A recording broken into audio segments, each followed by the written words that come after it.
आणि double click करून open करा ते बिल. हे टेम्पररी टाका त्याला नाव. ओके, अनुप टाका बस. ओके, ओपन करा, एंटर मारा.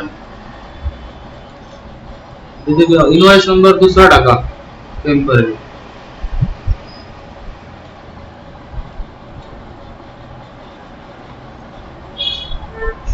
ह्या बिलाचे कॉलम आणि आपण जे अबाउट कोणाचं इम्पोर्ट करतो त्याचे कॉलम सेम आहेत काय? आयटम वेगळे आहेत. ओके, त्यांचा अबाउट वाल्यांचा सॉफ्टवेअर वेगळंच असेल ना?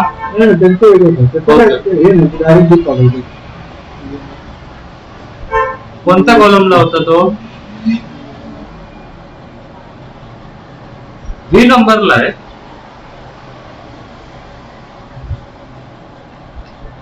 बिल नंबर आहे. आणि इकडे सी नंबर, सी कॉलमला येतो. सी कॉलमला एक आमचा नंबर आहे PRC 251. अच्छा, हा तुमचा नंबर आहे का? आणि त्या मेडिव्हिजनचा तो चेंज केला पाहिजे. मेडिव्हिजनचा सांगतो. मेडिव्हिजनचा नंबर आहे म्हणजे त्या मेडिव्हिजनचा त्याच्या. आता तुम्हाला जे बिल आहे ना, हार्ड कॉपी ना, त्याच्यात परचेस त्याच्यात काय असतं? त्याच्याकडे मेडिव्हिजनचं सॉफ्टवेअर सिस्टीम क्रिएट केलेलं आहे. मेडिव्हिजनचं सिस्टीम बरोबर, ते आलं. आमचा काय संबंध नाही. परचेस नंबर काय असणार? हा दाखवतो ना, जे वाला आपण चेंज केला तो. चेंज केला तो. हा तुमचा परचेस नंबर ना? Purchase number. ओके, आता इथे तुम्ही चेंज केलात ना, 111 आपण मॅन्युअली केला. ओके, आता हे बिल झालं. आता सॉफ्टवेअर मध्ये हे बघून घ्या तुम्ही पण. हा, हे सेव्ह करा ना. हेच बिल आता इम्पोर्ट करायचं आपल्याला टेम्पररी, नंतर डिलीट करून टाकूया. आता सॉफ्टवेअर मध्ये असेल याच्या अनुपच्या नावाने किंवा याच्या नावाने. नाही, मास्टर मध्ये आधी. मास्टर कॉलम वेगवेगळे आहेत म्हणता ना तुम्ही, मग मेथड एक बनवावी लागणार. मास्टर मध्ये या. Master mark setup. मास्टर मध्ये आधी त्याच्यामध्ये मार्क सेटअप, त्याचे ऍडव्हान्स फीचर, त्याच्यामध्ये इम्पोर्ट परचेस.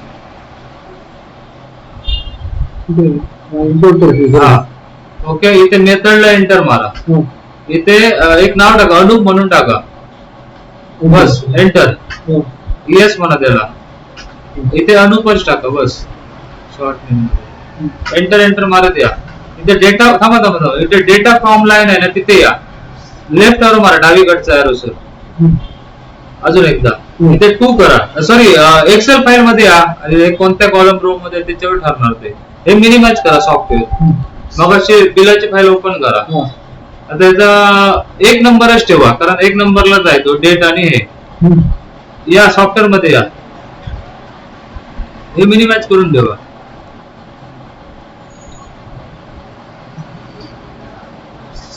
ते का मार्कचा आहे का? हा, एंटर मारत आहे सर. काही नका करू. एंटर ऍज इट इज ठेवा. एंटर मारत या. मारा एंटर. एंटर मारा.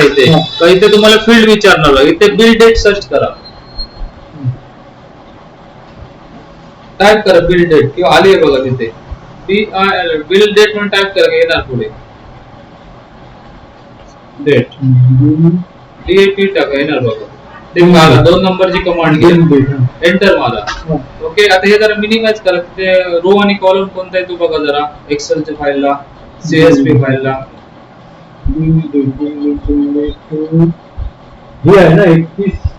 ओके, 31 वाली ना. D column.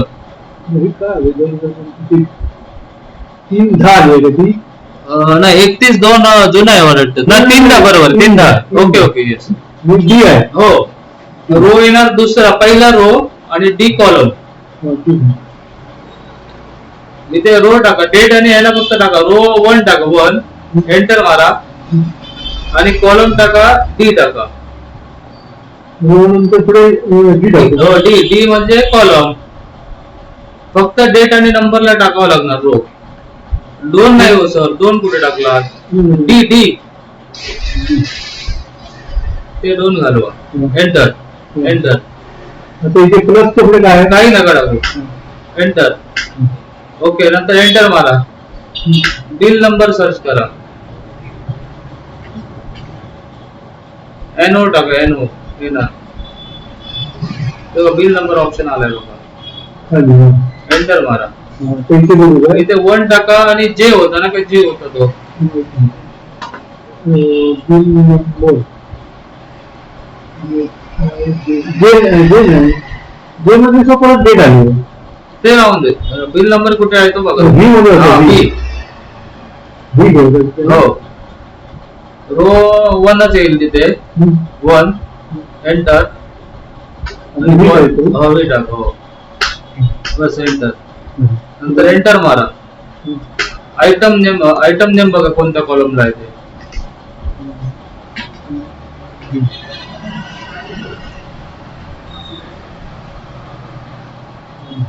ते बघा खाली आहे बघा, आयटम नेम नावाची कमांड. हा, एंटर मारा. आता इथे रो टाकायची गरज नाही, फक्त कॉलम बघून घ्या. डावीकडे या. एफ मध्ये आहे, एफ मध्ये आहे. ओके, या आता आयटम मध्ये, सॉफ्टवेअर मध्ये या. एफ टाकू ना? नाही, इथे नाही, पुढे. इथे कॉलम टाका, रो टाकायची गरज नाही, कॉलम टाका. एंटर मारत या. ओके, आता ह्याच्यामध्ये एक्सेल फाईल मध्ये या. मिनिमाइज करा, एक्सेल फाईल मध्ये या. आयटम नेम नंतर पुढे काय लागणार आपल्याला? बॅच बघा, बॅच आय मध्ये. हा, बॅच आहे. नंतर एक्सपायरी डेट जे मध्ये आहे.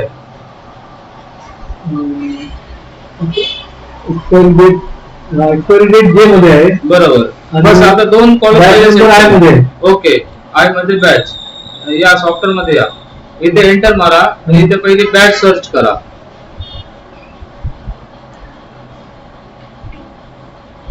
आयटम बॅच म्हणून. हो, बरोबर.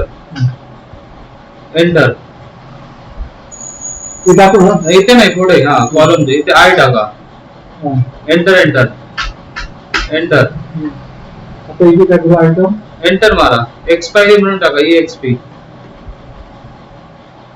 आता एक्सपायरी कशी होती ती? 2 फॉर्मॅट आहेत बघा शेवटचे. डेट, मंथ, इयर होती ना, ती कशी होती? जो फॉर्मॅट असेल तो फॉर्मॅट घ्यायचा. हा माझा डेट, मंथ आणि इयर. ओके, त्या फॉर्मॅट मध्येच घ्या. स्लॅश असेल तर स्लॅश वाले, नॉर्मल असेल तर नॉर्मल वाले. डेट, मंथ, इयर हे खालचं आहे बरोबर. आणि दुसरा हो, घ्या. Date, month, year. एंटर. तुमचा जे कॉलम ना. हो, ओके. एंटर. आता बिलामध्ये या. पुढची MRP परचेस रेट बघा. ही प्रोसेस फक्त 1 टाइमच करायची आहे. आता परचेस रेट तुमचा L आहे वाटतं.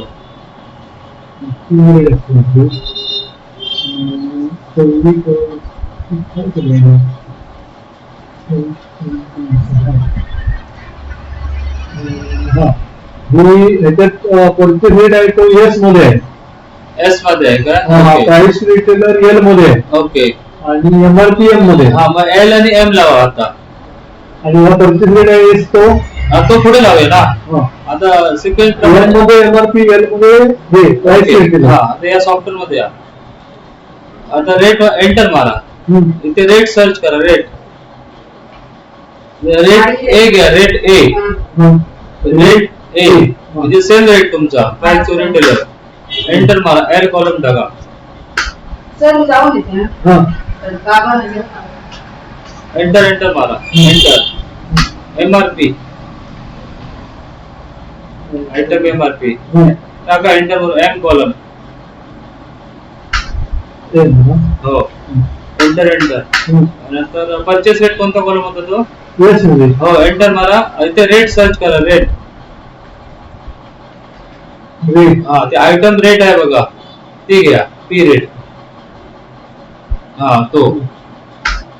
एंटर. येस, बरोबर. एंटर. आता परत एक्सेल मध्ये या. अजून काय काय राहिले महत्वाचे कॉलम? MRP झाली, बॅच एक्सपायरी झाली, परचेस रेट झाला.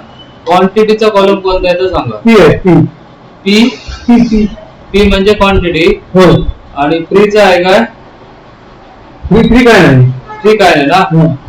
ओके. 10चा P म्हणजे P चा कॉलम ना, 10 क्वांटिटी वाले. ओके लावा तिथे एंटर मारा. QTY टाइप करा क्वांटिटी साठी. ओके थर्ड खालून तिसरा ऑप्शन आहे बघा item quantity slash gross weight. ही कमांड घ्यायची क्वांटिटी साठी. एंटर आणि टाका इथे कॉलम कोणता होता पी ना. हो बस एंटर. ओके आता याच्यामध्ये काय काय लावले बघा सर. एक तर बिल डेट लावली, बिल नंबर लावली, नाव लावलं, बॅच एक्सपायरी, रेट ए म्हणजे तुमचा सेल रेट म्हणजे प्राइस टू रिटेलर, MRP, नंतर परचेस रेट आणि क्वांटिटी. बस बाकीचे फ्रीचं नाहीच असतं म्हणतात ना. बस झाली तुमची. जीएसटी वगैरे मास्टर मध्ये लावलेलाच असतो त्यामुळे त्याप्रमाणे कॅल्क्युलेट होणार. एस्केप करा. बस एवढीच मेथड सेट करायची. एस्केप करून बाहेर या. ते सेव्ह झालं. आता तुम्ही ट्रान्झॅक्शन मध्ये जाऊन इम्पोर्ट मारा. नाही इम्पोर्ट मारा नाही. हो डिलीट करून टाकूया. बरोबर इथे शेवटचा ऑप्शन घ्यायचा. ओके आता इथे मात्र अनुप घ्यायचा आहे तुम्हाला. अबाउटचं असेल तरच अबाउट. अनुपचं आता बनवलं. एंटर मारा अनुपला. एंटर आणि तिथे नो म्हणा आणि ते आता अनुपचं बिल सिलेक्ट करा आपण रिनेम केलेलं. तिथे डिरेक्टरीला ते क्लिक करा आणि डाउनलोड्स मध्ये जावा. डिरेक्टरी केलं ना डाउनलोड्सला. ओके खाली त्या सर्च बटनला क्लिक करा ना. सर्च आहे ना सर्च 2 नंबरचा ऑप्शन सर्च आहे का तिथे व्हाईट जागेत क्लिक करा. हे काय डिरेक्टरी इथे सर्च आहे ना हे बघा. इथे क्लिक करा. अनुप टाइप करा येणार तिथे बघा. ते बघा आलं. अनुप 1 वाला होता आपण केलेलं बघा. शेवटचं केलं त्याला सिलेक्ट करा आणि सिलेक्ट मारा. खाली सिलेक्ट बटन आहे बघा. सिलेक्ट हे का त्याच्या वर. ओके आता एंटर मारा त्या. हो ओके लोकल घ्या. इथे घ्या अनुप घ्या. ओके आता इथे एंटर मारा आणि मॅप करायचं. इथे समजलं ना तुम्हाला. इम्पोर्ट करू नका पुरा आपण डिलीट मारे नंतर. ते दुसऱ्या बिल नंबरने इम्पोर्ट होणार का प्रॉब्लेम नाही. इथे प्रोडक्ट सिलेक्ट करा. येस करा इथे. बरोबर यस. जसे मेडिव्हिजन मध्ये मॅप करतो तसे इथे प्रोडक्ट मॅप करायचे. इथे एक स्क्रीन बघा डावीकडे इथे समोर दिसतात त्यामुळे इझी पडतं तुम्हाला. बरोबर झालं. नसेल चुकलं असेल तो ऑटो मॅप करतो ना. जर नसेल हो एस्केप मारा. सेव्ह चेंजेसला येस म्हणा. एक्सेप्ट करा. झालं बिल इम्पोर्ट तुमचं. इथे तुम्ही एस्केप मारून इथे मागे येऊ शकते बघा. इथे जर एस्केप मारा जर क्रॉस चेक करायचं असेल तर हे सगळं आलं बघा तुमचं. आणि प्लस बटनने ते टिक मार्क करून तुम्ही व्हेरीफाय करू शकता सेव्ह करायच्या आधी. बाकी सगळं इम्पोर्ट झालं बघा तुमचं प्रॉपर. इथे काय झालं दाखवतो 128. हा दाखवतो चुकल्यावर का असतो काहीतरी आपलं कळून चुकली. 128 आहे आता. सेव्ह रेट 160 येणार नाही. हे करा एंटर मारत द्या बघू त्या बॅच विंडोला काय घेतलंय ते. एंटर मारत द्या. या एंटर एक्सपायरी पण नाही पडली. एक्सपायरीचं आपलं हे कॉलम चुकलं ते आपण लावूया. एंटर मारत द्या. परचेस रेट वर या. तिथे रेट काय घेतलाय बघूया. मारत द्या एंटर. तिसरे 128 सेव्ह रेट 200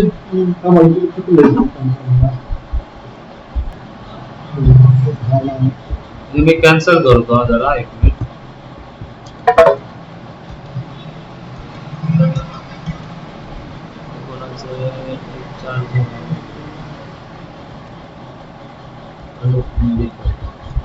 तुमची 10 MRP असेल ना तर त्याचा 160 हा रेट जो आहे ना तो परचेस रेट यायला पाहिजे आणि त्याच्यावर डिस्काउंट पुढे पडला पाहिजे.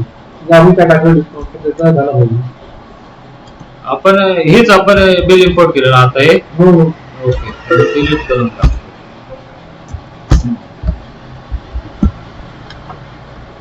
आता याच्यामध्ये आलो आपण. पहिला प्रोडक्ट होता ना सर आपला.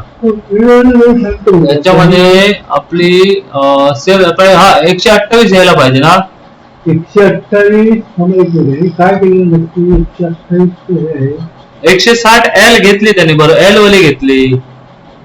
160 128 नुसती काय बघितली 160 रुपये जो रेट आहे ना तो 160 रुपये सेल रेट झाला. प्राइस केलं 210 मार्केट आहे. हो आता 160 वर ना तो 8% डिस्काउंट देतो 0.92 म्हणजे 170 हीच परचेस रेट यायला पाहिजे. आता इथे व्ही कॉलम दाखवतो. व्ही कॉलम लावला पाहिजे तर व्ही कॉलम मध्ये त्यांनी 11472 घेतलीत ना तो बरोबर आहे.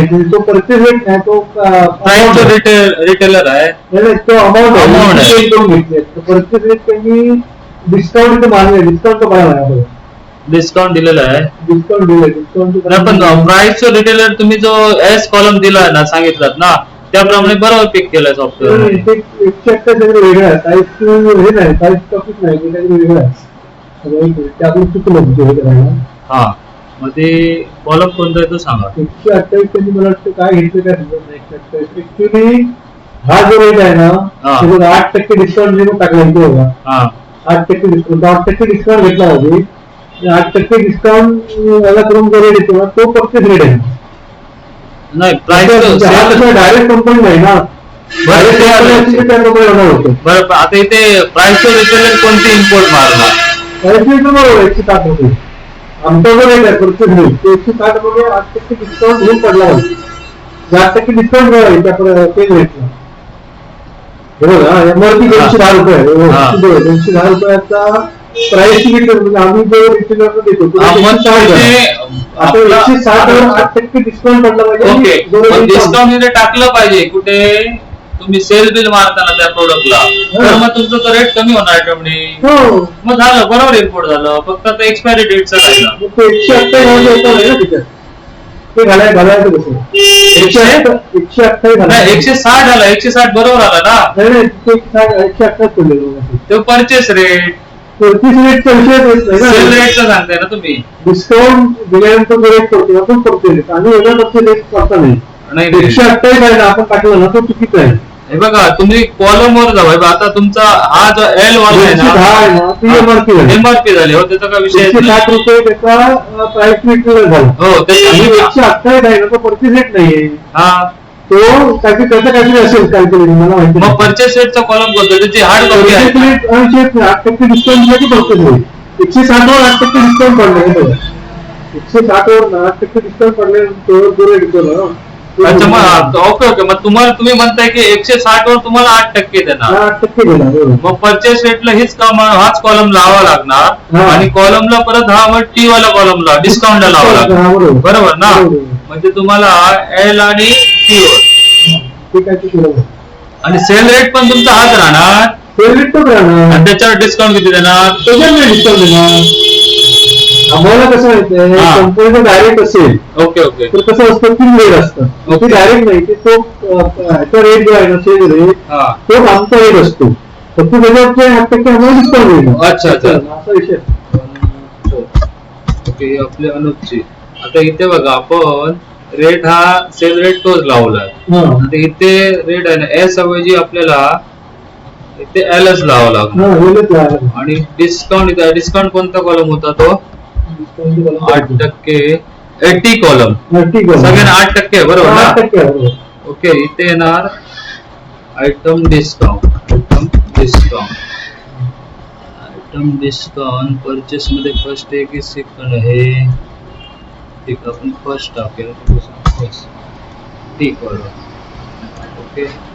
एक्सपायरीचा कॉलम आहे ना घेतली नव्हती ना. एक्सपायरी आपल्याला दुसरी मेथड ही वाली घ्यावी लागणार शेवटवाली. बाकी कॉलम सेम राहील. ओके परचेसला आपला डिस्काउंट कॉलम कुठे आहे फर्स्ट. ओके आता हे बिल आपण इम्पोर्ट करून बघूया. इकडे येणार हे बघा ट्रान्झॅक्शन इम्पोर्ट एक्सेल CSV इथे अनुभव येणार. बाकी बिल नंबर हा डाउनलोड तोच केलेला आहे. ओके इथे तुम्ही डेट वगैरे टाकू शकता. एक्सेप्ट लोकल इथे तुमचे अनु. आता प्रोडक्ट ऑलरेडी मॅप केल्यामुळे सगळे आलेच. येस केलं ऍक्सेप्ट केलं. ओके ही विंडो एस्केप केली एस्केप. आता इथे तुमची एक्सपायरी घेतली आहे बघा खाली. ओके आता दुसरा विषय राहिला डिस्काउंट पण ऑटोमॅटिक घेतला परचेस पण ऑटोमॅटिक घेतली बघा. 160 प्रमाणे तुमचं आलं आणि डिस्काउंट मध्ये 8% घेतलं. हो चेक करा. हो हो आता आपण काय करू म्हणजे जेवायला लावले 22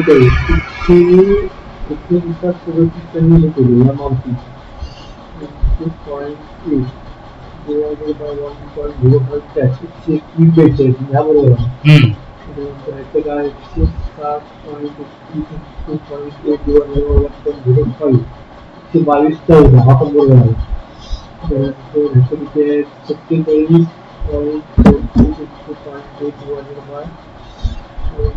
म्हणजे 36.06 बरोबर आहे.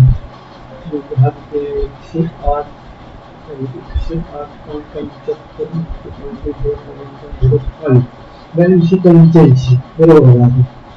हा आला 149.13. हा हे बरोबर आहे. बरोबर ना. डिस्काउंट ऑटोमॅटिक बरोबर. झालं तेच झालं नाही हे इम्पोर्ट झालं सेव्ह करावं लागणार. सेव्ह करा आणि डिलीट करून टाका. नाही होणार डिलीट. आता इथे जाऊन डेट झाला नाही पण तुम्हाला डिलीट मारला तर विदाउट एस्केप बाहेर पडणार नाही. बघा ना एस्केप मारून. असं आहे हो तर इम्पोर्ट हो सेव्ह करा आणि डिलीट करा. इम्पोर्ट मारलेला तुम्हाला तर इंडिया हे करावं लागणार एकदा.